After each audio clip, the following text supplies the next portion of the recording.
ვისაც ნურბურგინგზე გინდათ წამოსვლა ჩვენთან ერთად სექტემბერში, მაშინ ეს ვიდეო თქვენთვის არის. როგორც იცით, დავაანონსე დაახლოებით რამდენიმე თვის რომ ნურბურგინგზე გვინდოდა ჯგუფურად წასვლა რამდენიმე მანქანას. სხვა შორის სურვილების გამოჩნდნენ და ეხლა დაახლოებით გეტყვით თუ რა ხარჯებთან არის დაკავშირებული მოგზაურობა, სად უნდა ჩავიდეთ და ასე შემდეგ. რა თქმა უნდა, თურქეთს ვერ ავწევთ, ყველაზე ცუდი მონაკვეთი არის თურქეთი ჩვენს მოგზაურობაში, იმიტომ რომ ძალიან იწელება და ყველაზე დიდი მანძილის გავლა მან გვიწევს. და პირველი ჩვენი გაჩერება იქნება ტრანსფაგარასანი, რომელიც მდებარეობს რუმინეთში, ულამაზესი უღელტეხილია, ვიდეოც ვიდეოს ამ უღელტეხილზე და ტოპგერს თუ უყურებთ ადრე, მან თქვეს რომ ეს არის ევროპის საუკეთესო უღელტეხილი, ასე რომ აუცილებლად უნდა ვესტუმროთ ტრანსფაგარასანს და ცოტა ვისრიალოთ. ტრანსფაგარასანის შემდეგ უკვე გავეშურებთ რა თქმა უნდა ნურბურგინგზე, სადაც გავატარებთ 3-4 დღეს, შეიძლება მეტიც გავატაროთ, ნახოთ რამდენად სურვილი გვექნება იქ გაჩერების. რა თქმა უნდა ნურბურგინგზე ბევრს არ ვისაუბრებ, იმიტომ რომ ყველამ კარგად იცით თუ რაუდენ მაგარი ადგილია და ყველას ურჩევ რომ მოგხდნენ მაგ ადგილზე, თუნდაც უმანქანოთ. მაგის შემდეგ უკვე დავეშვებით სამხრეთში, გავივით შვეიცარიას, ულამაზესი ადგილია და შვეიცარიიდან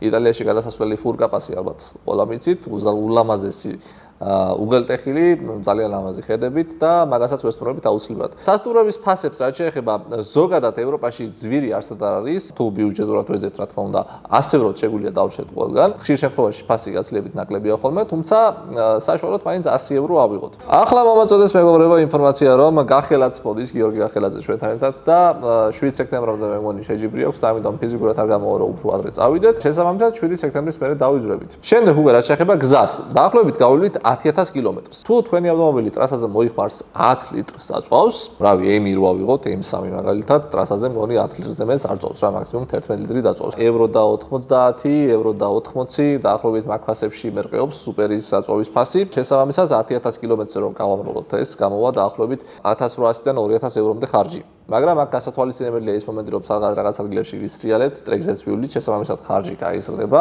ამიტომ 2,000 евро უნდა ვთქვათ ეგ ხარჯის დაახლოებით. და რაც შეეხება კვებას და საჭმელს ევროპაში, არც თუ ისე ძვირია ევროპაში საჭმელი. გააჩნია როგორი მჭამელი ხართ. მაგრამ ეგეც მინიმუმ 1,500 евро ალბათ უნდა გავთვალოთ. საერთო ჯამში გამოგვივიდა 5,500 евро. ამიტომ ვფიქრობ ლარებში რომ კონვერტიროთ ეს თანხა, დაახლოებით 20,000 ლარი არის თანხა, რომელიც დაგშილდებათ მოგზაურობის დროს. რა თქმა უნდა, ორ პერსონაზე, ანუ ერთი მანქანით თუ ორი ადამიანი იმოგზაურებს, 20,000 ლარი არის ის კომფორტული თანხა, რომელთაც შეიძლება ესე ვთქვათ ბიუჯეტურად იმოგზაუროთ. ჩემი და ანას შემთხვევაში უკვე სამჯერ ვიმოგზავრეთ ევროპაში ავტომობილით, დაახლოებით ეგ თანხა იყო ხოლმე საჭირო მოგზაურობისთვის. 20-25 დღე ვიქნებით გზაში, მოვინახულებთ ძალიან ბევრ ქვეყანას. თუ ვინმეს გაქვთ მოკლედ სურვილი და უკვე იცით და ნამდვილად გინდათ წამოსვლა, აუცილებლად შემეხმიანეთ, მომწერეთ, უნდა გავაკეთოს საერთო ჩატი, სადაც ბევრ დეტალს განვიხილავთ მოგზაურობის შესახებ. მომწერეთ და გავაკეთებ საერთო ჩატს. აბა დროებით.